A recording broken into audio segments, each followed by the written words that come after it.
全球思想者的专业媒体，来自各大智库、顶级媒体评论简报，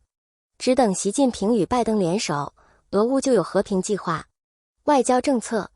美国需要为乌克兰制定一项新计划，该计划优先考虑和平，而不是立即解放领土。装备不足的乌克兰军队不太可能在未来几个月再次取得深远的收益。有鉴于此，拜登政府希望乌克兰武装部队做得足够好，足以说服弗拉基米尔普京同意停火，并最终谈判达成一项全面的和平协定。外界希望中国能够利用其影响力让莫斯科达成协定并结束战斗，但中国以各种方式从战争中受益，制裁使俄罗斯依赖中国，并阻止美国将更多注意力集中在亚洲。然而，让战争拖延下去给北京带来了挑战，包括阻碍其在欧洲和美国之间挑拨离间的能力，以及阻碍贸易和投资。从历史上看，两个世界超级大国共同努力实现和平并非史无前例，例如美国和苏联于1973年共同努力在中东建立停火。因此，有理由相信，如果美国和中国共同努力结束乌克兰战争，它可能会成功。镜箱主底，中国与美洲交易外交的弄巧成拙的逻辑。外交官，美国前驻委内瑞拉大使查理斯·夏皮罗 （Charles Shapiro） 表示，美国政策制定者不应试图通过简单的在该地区提供更大的基础设施专案来超越中国在拉丁美洲的努力。夏皮罗在美洲季刊上撰文称，中国的做法的特点是缺乏透明度和可持续性，存在腐败和颠覆的风险，而美国需要提供的不仅仅是援助，还必须改进自己与拉丁美洲接触的工具。他指出，敌对的司法裁决和不断的党派斗争阻碍了美国的参与，这是主要挑战。鉴于美国在影响公司投资方向方面不如中国，交易方法尤其成问题。夏皮罗补充说，当地精英应该抵制与中国的交易，并鼓励他们面对过去中拉关系中考虑不周、不透明、往往充满腐败的交易建立韧性。如何在中美竞争中生存？外交事务，外交部警告说，东南亚已成为美中大国竞争的关键战场，很可能感受到两国之间任何对抗的最大影响。尽管两国都在推动该地区的国家在冲突中选边站，但东南亚国家一直在努力保持独立。与冷战时期不同，东南亚国家联盟东盟使该地区能够发挥多边力量的作用，并且它已经学会了为了自己的经济利益而让美国和中国相互对抗。美国向盟国伸出援手，试图惩罚中国，而北京正在其“一带一路”倡议下推出东南亚基础设施专案。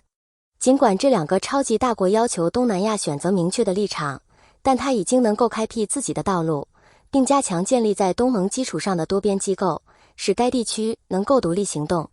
东南亚已经能够成为一个外交巨人，成为将世界大国团结在一起的关键工具。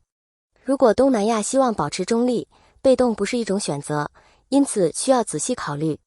如果东盟继续原地不动，其国家可能会在两个大国进行军事演习时成为自己的区的旁观者，甚至可能像外交部所暗示的那样，开始跨海作战。特朗普与中国贸易战的成本仍在增加。外交关系委员会，美国总统拜登自上届总统领导的政府以来，一直维持对数10亿美元的中国进口商品征收关税。唐纳德·特朗普作为301条款贸易调查的一部分实施关税。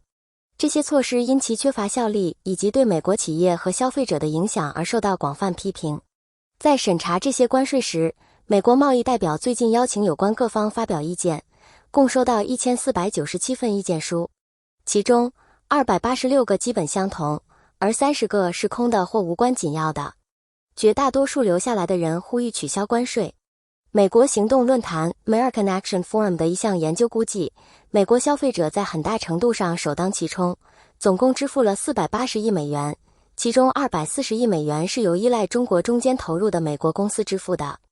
美国时装业协会指出，自关税出台以来，服装生产劳动力减少了 12%。其他公司概述了研发投资减少和无法找到替代材料来源的情况。出口商认为，关税通过增加成本和减少市场准入使外国竞争对手更具吸引力，而中国则对某些行业采取了报复措施。拜登的团队希望结束特朗普的保护主义贸易方式，并重启与中国的对话，以解决潜在的紧张局势。购买美国货政策的提议以及对世贸组织等国际机构的重新关注，也可能减轻关税的影响。尽管如此，国际贸易政策在美国仍然是一个有争议的话题，对于降低关税是否是适当的行动方案，意见分歧。人民与唐纳德·特朗普外交事务。对美国前总统唐纳德·特朗普的起诉给美国民主带来了两难境地，因为它产生了政治暴力和美国法律体系武器化的真正风险。有人担心，对特朗普的起诉部分是由党派之争驱动的，这引起了合理的担忧。但美国法律城市政治化的机会仍然比尼加拉瓜和俄罗斯等国家小得多。在这些国家，政治对手可以在没有正当程序的情况下被任意拘留数月。美国政治的两极分化使得起诉前领导人具有潜在的危险性，因为在激烈、高度争议的政治背景下，出于政治动机的法律行动更有可能。美国日益增长的多样性也使相当大比例的共和党人变得激进，他们担心美国白人正在失去他们在社会中的地位，非白人。随着右翼言论的增加，政治暴力的风险也在增加，近年来政治暴力急剧上升。在过去5年中，对国会议员的威胁增加了10倍，这种趋势主要是由右翼极端分子推动的。共和党有可能对起诉书提出强烈反对，这可能会升级为对准备作证反对特朗普的潜在证人的骚扰或攻击。然而，暴力威胁不应阻止检察官、法官和陪审团在面对共和党的威胁时追究特朗普的责任，因为屈服于暴力威胁会鼓励更多相同的行为。韩流如何与越南社会变革相交？外交官。自1992年两国建立正式外交关系以来，越南一直接受韩国流行文化。被称为韩流的韩国娱乐和产品，包括韩剧、韩流、旅游套餐、化妆品和时尚，在越南中持续受欢迎，尤其是在女性中。这种现象归因于首尔将自己表现为引领潮流的经济体的政策，并引起了越南年轻人的共鸣。他们通过以市场为导向的社会政策，被鼓励走向个人主义和自给自足。K-pop 粉丝圈引起了争议，一些人指责韩国人进行文化殖民，尽管越南的批评相对温和。柔和的男性气质，以美貌、温柔的个性特征和韩剧中宣扬的情感表达为特征，已被纳入越南流行文化，并由当地明星体现。浪漫的韩剧和感伤的 K-pop 民谣特别吸引在私生活中寻求自我照顾和情感满足的女性。保卫围栏保姆。外交事务。据外交部报道，发展中国家越来越多地寻求避免在乌克兰战争等全球冲突中偏袒任何一方，以便在他们认为未来全球权力分配不确定的情况下，保持所有选择，以获得最大的灵活性。例如，印度同时与中国、俄罗斯和美国建立了牢固的外交和商业关系，因此，如果大国之间爆发冲突，印度可以通过与最强大的一方结盟或加入较弱国家联盟来威慑最强大的国家，从而获利。发展中国家只限于呼吁和平，以避免在俄罗斯、中国和美国的争吵中被践踏。对于全球南方国家来说，套期保值不仅仅是获得物质让步的一种方式。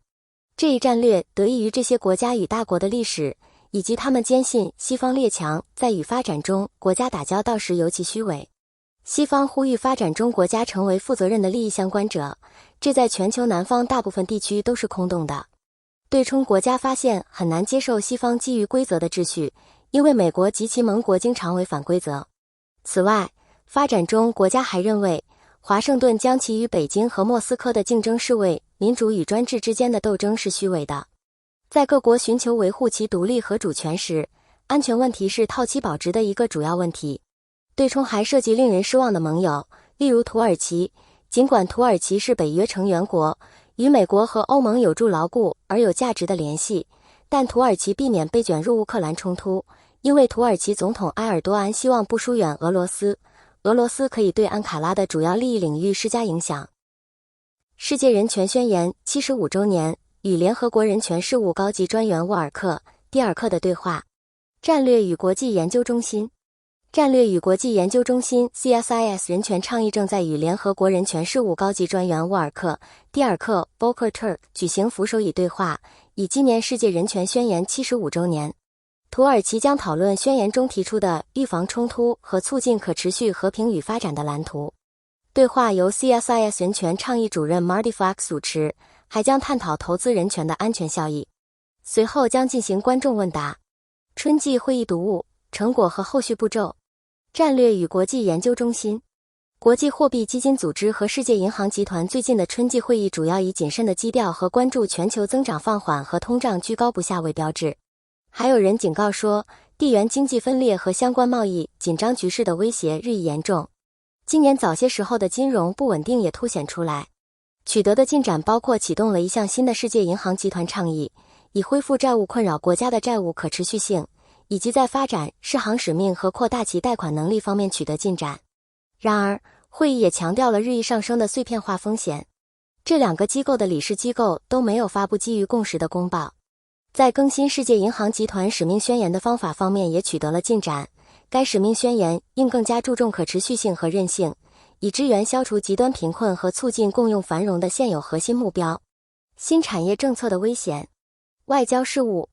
拜登政府最近制定的全球最低税被认为是税收竞争合作的突破，因为它对企业只收 15% 的最低税率以结束国际税收竞争。但是，尽管政府成功地推出了多边全球最低税，但他也认识到需要企业税收激励措施，以促进某些关键领域的经济活动，例如应对气候变化和供应链安全。这就提出了一个问题，即这些激励措施是否会引发对朋友和盟友的适得其反的补贴竞赛，或者是否可以与他们合作实施，类似于全球最低税。为了实现应对气候变化、确保供应链安全、应对中国的共同目标，美国及其盟国需要找到合作而不是相互竞争的方式。最大的挑战是在全球范围内实施全球最低税，并将工具包括展到补贴之外，这可以确保政府的行动不会助长盟友和贸易伙伴之间的竞争性新竞争。2021年，在认识到各国政府相互削弱对企业的税率并鼓励公司使用避税策略后，达成了全球最低税收协定。然而，美国未能改变自己的税法以遵守该协定，加剧了与欧盟成员国和其他国家在贸易和经济政策方面的紧张关系。2025年，当2017年特朗普减税的关键要素到期时，国会将不得不使美国税法符合协定，并在此过程中增加收入。令人担忧的是，国会和政府是否会采取行动只收原本流向执行该协定的国家的收入，或者美国是否会反对符合其利益的协定。报告发布，赢得下一场战争的7项关键技术。战略与国际研究中心。战略与国际研究中心 CSIS 发布了一份关于7项技术的新报告，他认为这些技术可以在未来10年内与对手的斗争中发挥作用。讨论的技术包括人工智慧机器学习、量子技术、生物技术和机器人技术。将于4月18日举行的小组讨论将邀请包括国防创新委员会执行主任劳克林和美国中央司令部首席技术官斯凯勒·摩尔在内的多位专家。乌克兰最长的一天。外交政策。英国金融时报报道称，接下来的24小时对乌克兰武装部队至关重要，因为它开始对该国东部俄罗斯支援的部队发动春季攻势。这篇文章揭示了决定战役结果的关键因素，包括战术突袭、战场领导、士气以及俄罗斯迅速动员其作战储备的能力。报告指出，乌克兰军队将不得不避免传统的消耗战，在开放时间内，他们需要在俄罗斯军事领导层陷入瘫痪，并在整个俄罗斯普通民众中引发恐慌。报告接着讨论了乌克兰军队在克服戒备森严的俄罗斯防线方面面临的挑战，强调了战术领导和士气的重要性，这将对战斗士气产生直接影响。英国金融时报认为，如果乌克兰军队未能突破俄罗斯防线并取得快速而决定性的成果，战争将继续进入第4个年头。暂停核扩散，面向中国军用发动机发展。战略与国际研究中心。战略与国际研究中心 CSIS 正在主持一个关于美国如何解决中国军用发动机能力的小组讨论。该小组的成员包括国防工业倡议小组 DIAG 主任辛西亚·库克博士、前东亚和太平洋事务助理国务卿大卫·史迪威准将美国空军退役和耶利米 J 先生、格特勒航空航太安全项目高级助理非常驻前国会研究服务处军事航空专家。该活动由通用电气和 CSIS 一般支持支援。谢谢收看评论简报。